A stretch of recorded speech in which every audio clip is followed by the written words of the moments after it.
It looks like Dad's SUV, but under the hood, that's a Porsche supercar in disguise. Grocery bags in the back, child seat strapped in, the stance for soccer practice, but the heart of a V8 that can turn a grocery trip into a Nürburgring lap. Because this isn't just any family hauler, this is the Cayenne GTS. The Porsche that decided to dress like a responsible parent, but the wild part is that this car was once a punchline. People laughed at the idea of Porsche building an SUV, and yet, here we are talking about the ultimate dad car. One with physicality you'd expect, but with a Porsche soul beating underneath it. In the late 1990s, Porsche wasn't the confident money-printing brand we know today. In fact, it was on life support. Sales of the 911 were slowing. The Boxster hadn't yet become the volume saver it was meant to be, and year after year, the numbers kept sinking lower. By 1998, Porsche was dangerously close to bankruptcy. In hindsight, it's almost funny because today Porsche is one of the most profitable car makers in the world, but back then, the future was looking bleak. And this is where the story takes a radical turn. Desperate times call for desperate measures, and Porsche's leadership decided the answer wasn't another sports car. It wasn't a cheaper 911 or an entry-level coupe. No, the solution was something that sounded downright absurd at the time. An SUV. Not only that, but an SUV built on a Volkswagen platform. To purists, it sounded like heresy. Porsche wasn't supposed to share parts with the same company building commuter Golfs and Beetles. Porsche was supposed to be sacred. The backlash was immediate and loud. Enthusiasts scoffed, calling it a sellout. Journalists mocked the idea of a Porsche with cup holders. The brand that had spent decades perfecting lightweight, rear-engined sports cars was suddenly promising to make something heavy, practical, and, let's be honest, downright family-friendly. To some, it felt like the end of Porsche as they knew it. But here's where history played its little trick. The Cayenne didn't just work, it worked brilliantly. Against every expectation, the SUV became a sales sensation. Customers who would never consider a two-door sports car suddenly had a way into the Porsche badge, and they bought it in droves. The Cayenne was roomy enough for families, luxurious enough for executives, and yet still carried just enough of that Porsche DNA to feel special. Oh, and the money? Oh, the money poured in. What started as a gamble turned into a gold mine. The Cayenne didn't just keep Porsche alive, it made Porsche rich. So rich, in fact, that the profits from this SUV, the one that was mocked for being too ordinary, went on to fund some of the most extraordinary cars in Porsche history. The Carrera GT, and years later, the 918 Spider. So out of the success of the Cayenne came something Porsche does better than almost anyone else. Finding a niche within a niche. It wasn't enough to simply sell an SUV. Porsche wanted to build one that carried more of its sports car DNA, something that leaned less on family practicality and more on driver engagement. That's how the Cayenne GTS was born. The idea was simple: take the Cayenne, already a sales juggernaut, and sharpen it up a little bit. The GTS was meant to be the sweet spot. Still comfortable and versatile, but tuned for people who didn't just want an SUV, they wanted a Porsche SUV. It sat lower than the standard Cayenne, with a stiffer suspension that gave it a more planted, athletic feel.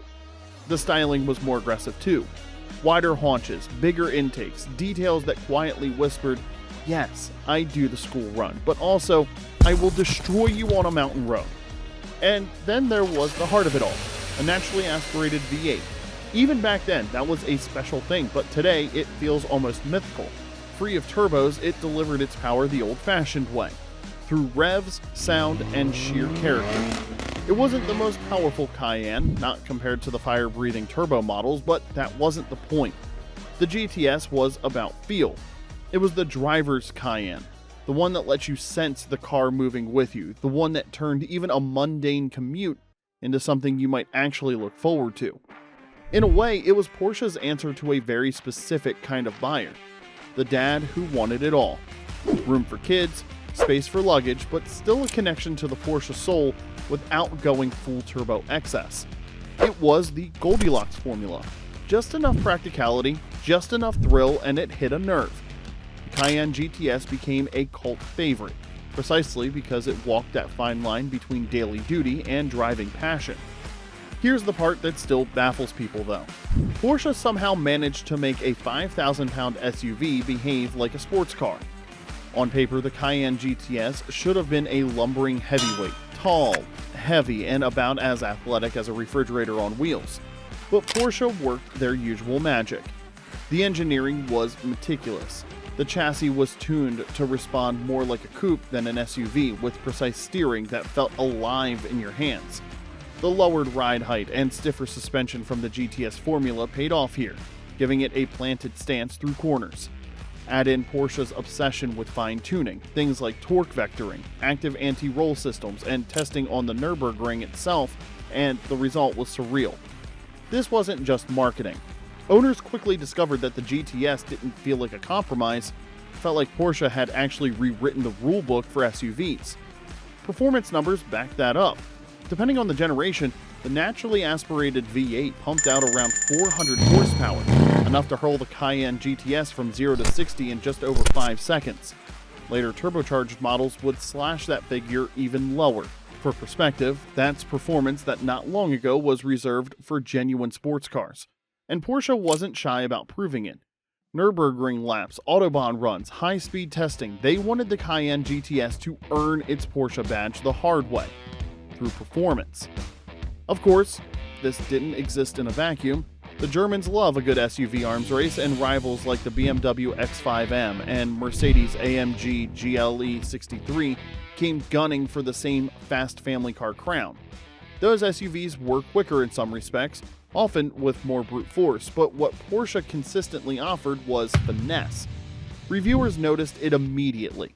Evo called the GTS the Cayenne that actually feels like a Porsche, while Top Gear praised its balance, admitting almost reluctantly that an SUV shouldn't be this good to drive.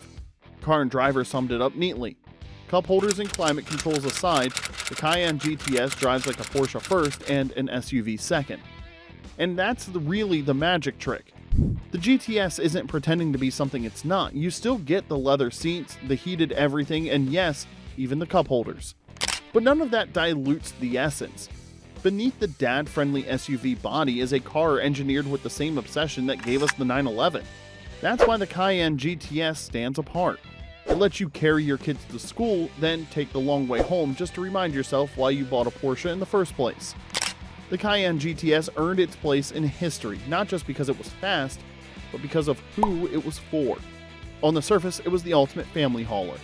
You could load it with kids, groceries, sports gear, and still have room left over for the family doll.